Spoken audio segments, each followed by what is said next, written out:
Hello friends, स्वागत है आप सभी का सीबीबीकल एसएसटी में बीएड परीक्षा 2023। दोस्तों यहाँ पे एक वाद आपसे पक्का एग्जाम में पूछा जाएगा, चाहे आदर्शवाद पूछे, चाहे प्रकृतिवाद, चाहे परियोजनवाद, चाहे यथार्थवाद। 100% दोस्तों गारंटी इसमें से एक क्वेश्चन आपका आने वाला है और 100% गारंटी इस बात की है कि आपको एक ही वीडियो में याद भी करवाने वाले हैं। तो चलिए शुरुआत करते हैं।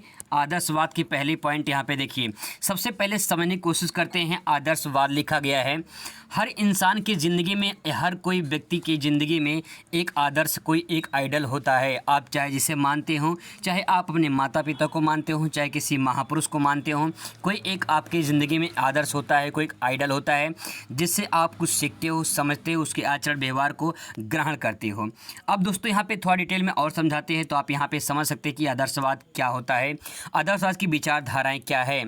आदर्शवाद एक पाश्चात्य दर्शन की एक प्राचीनतम विचारधारा है। पाश्चात्य का तात्पर्य दोस्तों होता है पश्चिमी देशों के दर्शन, यानी हम कह सकते हैं जो पश्चिमी देश है इसमें खासकर जो पाश्चात्य दर्शन की जो उत्पत्ति हुई है वो ग्रीस देश से हुई है। अगर मैं थोड़ा सा और डिटेल में आपको समझाऊं, थोड़ा समझने की कोशिश करिए। यहाँ पे देखिए, ये यहाँ पे मैंने कुछ जो है डायग्राम बनाया है सिर्फ समझाने के लिए।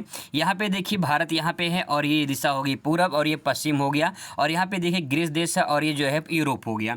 तो यूरोप जो है ये पाश्चात्य दर्शन है, ये यूरोप से संबंधित, क्योंकि पश्चिम में ही जो है यहाँ से कुछ दार्शनिक जो है अपने विचार जो है प्रकट करते हैं। तो ग्रीस यहाँ पे है, यहीं से जो है आदर्शवाद की जो उत्पत्ति होती है यहीं से होती है।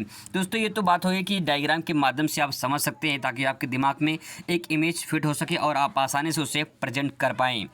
अगर बात करें आदर्शवाद का विकास का, तो आदर्शवाद के विकास की उत्पत्ति की बात करें तो यहाँ पे सुकरात और जो है उनके शिष्य थे प्लेटो, इन्होंने जो है आदर्शवाद की उत्पत्ति का बहुत बड़ा योगदान है इनका, इन्होंने इसका विकास किया था। अब देखिए मान लेते हैं इसको याद करने के लिए सुकरात और शिष्य को, जो प्लेटो थे, इनको याद करने के लिए आप एक तरीका अपना सकते हैं। जैसे मान लीजिए आप रात में जब सोने जाते हैं तो रात में जब सोने जाते हैं तो रात में क्या करते हैं, लेट जाते हैं। ठीक है, रात में क्या करते हैं, लेट जाते हैं। तो रात मतलब सुकरात और लेट मतलब प्लेट मतलब प्लेटो हो जाएगा। ठीक है, तो दोनों तरीके से याद कर सकते हो। थोड़ा ट्रिक से आपको याद करना है, थोड़ा आसानी से याद कर लेंगे तो आपको दिक्कत नहीं होगी। इसके बाद जो है बाद में डेकार्ट और कांट और हीगल आते हैं। तो आप महसूस करिए कि जो है आप जब सोने जाते हैं तो आप डेकार लेते हैं, क्या लेते हैं, डेकार लेते हैं, डेकार्ट हो जाएगा। अब उसके बाद जो है जब डेकार लेते हैं तो आपको जो पड़ोसी में सोया आपके कान में काट लेता है तो कान काट हो जाएगा। ठीक है, तो आप जो है काट लेता है, जैसे आप काट लेता है तो आप गले पे जो है उसके 2-3 तमाचा मार देते हैं। इस प्रकार से आप फनी तरीके से आप याद कर सकते हैं। ठीक है, अब दोस्तों बात करते हैं कि इसको कैसे हम आदर्शवाद को कैसे परिभाषित कर सकते हैं। तो आदर्शवाद की जो विचारधारा है ये ब्रह्मांड को ईश्वर द्वारा निर्मित मानती है। ये सबसे पहला फैक्ट, यहाँ पे दोस्तों पॉइंट भी नोट कर लेंगे। यहाँ पे ये देखिए मान लेते हैं ब्रह्मांड है, इस ब्रह्मांड की जो रचना है, इस ब्रह्मांड को रचना करने वाले कौन है, ईश्वर है, ऐसा आदर्शवादी मानते हैं।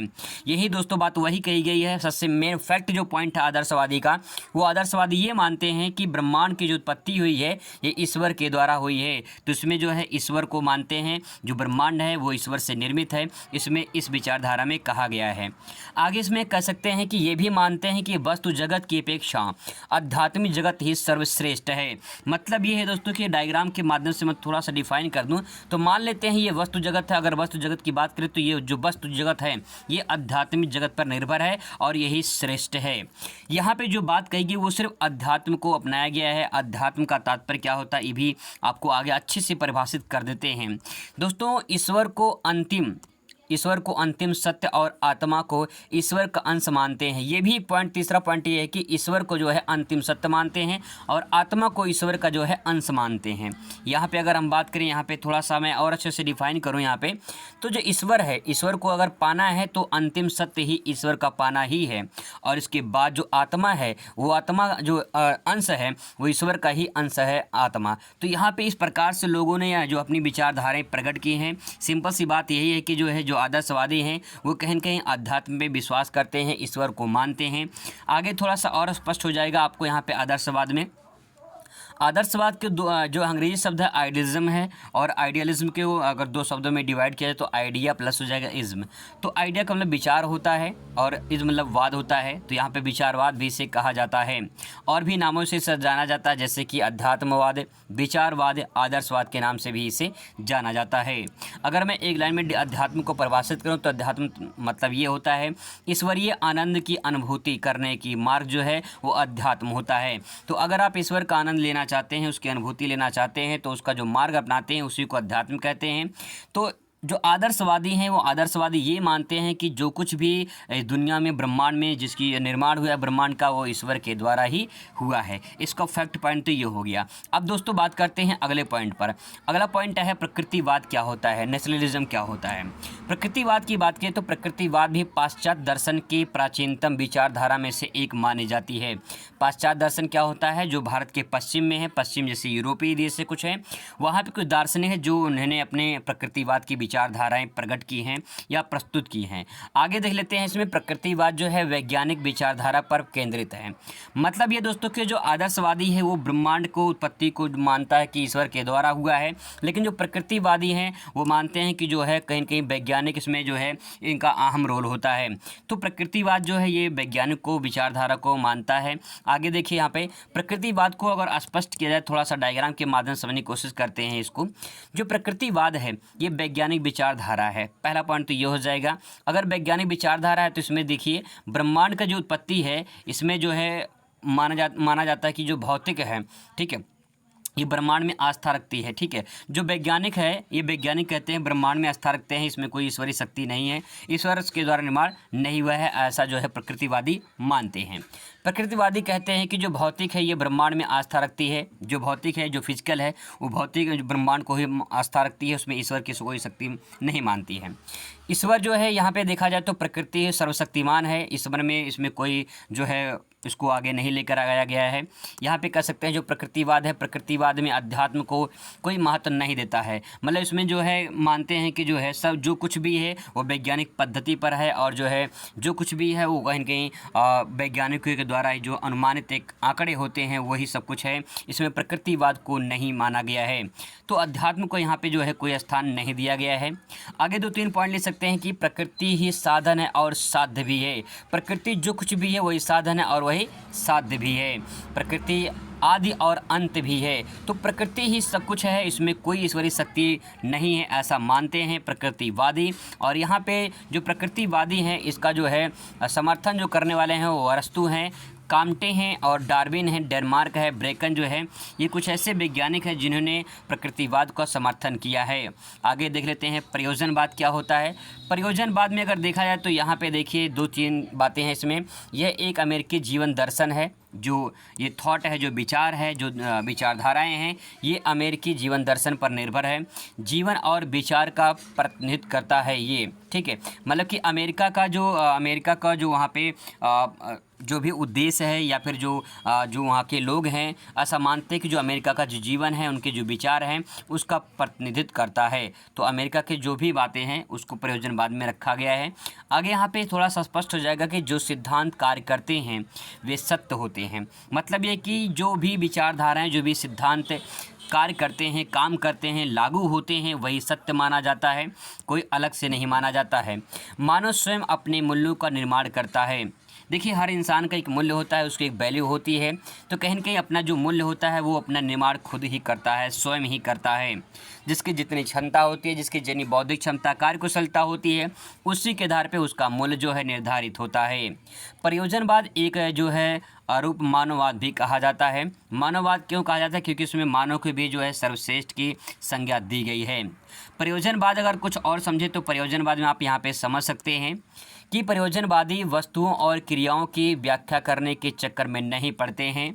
ध्यान से बात को समझेंगे। यहाँ पे लिखा कि प्रयोजनवादी वस्तुओं और क्रियाओं की व्याख्या करने के चक्कर में नहीं पड़ते हैं। ये ना आत्मा को मानते हैं और ना ही परमात्मा को मानते हैं। प्रयोजनवादी मानते हैं मन का दूसरा नाम ही परमात्मा है। तो जो मन है, जैसा मन करेगा वैसा काम करेंगे, मन का नाम ही दूसरा परमात्मा कहा गया है। आगे देखिए यहाँ पे 2 लाइन और है, इसको स्पष्ट हो जाएगा आपका। मन एक पदार्थ जन्य क्रियाशील तत्व मात्र है। मतलब जो मन है इसको पदार्थ जन्य कहा गया है, मतलब तैयार करना होता है, रचना करना होता है। पदार्थ जन्य का मतलब ये होता है कि जो मन है, मन का जो विकास है या जिसको मन को तैयार किया जाता है वो पदार्थ जन्य है और क्रियाशील तत्व का मात्र है। आगे यहाँ पे लिखा गया है कि प्रयोजनवादी ना तो आत्मा को मानता है और ना ही परमात्मा को मानता है। जो भी देखता है, इसी को सत्य मानता है। जीवन की वास्तविकता ही इसकी परिचय कराता है। तो हम कह सकते हैं यहाँ पे कि प्रयोजनवादी जो है वो दिखता है, जो समाज में दिखता है वही सत्य मानता है, जो दुनिया में दिखता है वही सत्य मानता है, यानी वास्तविक ही सत्य है, वास्तविक ही परिचय देता है। पहले में आदर्शवाद में ये कहा गया है कि जो ईश्वरीय शक्ति है, ब्रह्मांड की रचना जो है ईश्वर ने किया है। और इसके बाद जो है आदर्शवाद कहता है कि जो है हमें ईश्वर में विश्वास करना चाहिए, हमें ईश्वर के द्वारा जो कुछ बनाया गया है। इसके बाद जो प्रकृतिवाद है ये प्रकृति को मानता है, इसमें कोई ईश्वरीय शक्ति नहीं है, अध्यात्म को नहीं मानता है। प्रयोजनवादी ये मानते हैं कि जो है जो दिखता है समाज में, दुनिया में जो दिखता है वही वास्तविक उसकी सत्य होती है। आगे यहाँ पे अगर बात करें यथार्थवादी को, तो जो यथार्थ है, यथादृष्टि तथा सृष्टि, जो यथार्थ है, जो सत्य है, जो दिखता है हमें जो सत्य है वही जो है यथार्थवादी है। आदर्शवाद का विरोधी और अध्यात्म को मानता है। आदर्शवाद मतलब क्या? आदर्शवाद मानता है कि जो ब्रह्मांड है इसकी रचना ईश्वर ने की है, लेकिन इसका विरोधी है। इसका मतलब ये है कि यथार्थवादी भी ब्रह्मांड की रचना को ईश्वर के द्वारा नहीं मानता, ये भौतिकवाद को मानता है। अर्थात ये दोस्तों हम कह सकते हैं कि जो है यथार्थवादी स्वीकार करता है कि प्रत्येक वस्तु पदार्थ का अस्तित्व होता है, यानी जो कुछ भी पदार्थ है, जो कुछ भी वस्तु है उसका कुछ न कुछ अस्तित्व होता है, चाहे हमारे पास उसका ज्ञान हो या ना हो। कहीं न कहीं उसका एक अस्तित्व होती है, कहीं न कहीं उसकी एक पहचान होती है, जो कुछ भी ब्रह्मांड में है। तो उससे कहीं न कहीं भौतिकवाद मानते हैं कि जो है कोई ईश्वरीय शक्ति नहीं, बल्कि भौतिकवाद मानते हैं कि वैज्ञानिक पद्धति पर है। आगे कह सकते हैं कि इसमें यह विचारधारा वस्तु को अस्तित्व के यथार्थ को मानती है। मतलब ये है कि जो वस्तु का अस्तित्व होता है, जो भी उसकी पहचान होती है, जैसा जिस रूप में होता है वही उसका यथार्थ होता है। जैसे जो भी है, जैसे मोबाइल फ़ोन है, ये मोबाइल फ़ोन जैसा है वैसा उसका वास्तविकता है, उसकी वैसी पहचान है, तो यही सत्य है। आगे कह सकते हैं कि इसमें जो व्यक्ति कुछ देखता है अथवा अनुभव करता है वही ज्ञान सत्य होता है। दो चीज़ें हैं ध्यान में रखना कि जो व्यक्ति देखता है, जो यथार्थ है, जो दिखता है वही सत्य मानता है, और जो अनुभव करता है वही उसका ज्ञान का सत्य होता है।